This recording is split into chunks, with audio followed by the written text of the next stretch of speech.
सत्संग जी। धन्य रहे। निर्गुण साहेब सत गुरु रूप में आइले जग कल्याण के।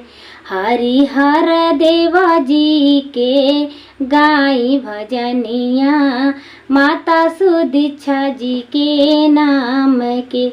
हरिहर देव जी के गाई भजनिया माता सुदीक्षा जी के नाम के। जगे के दाता भाग्य विधाता ई है मोर भगवान हमें। शाम सुबेरे निहिया लगाइब ई धड़कन के शान हमें। भक्ति सेवा सुमिरन सत्संग मिलल बगुड़ावा थाम के।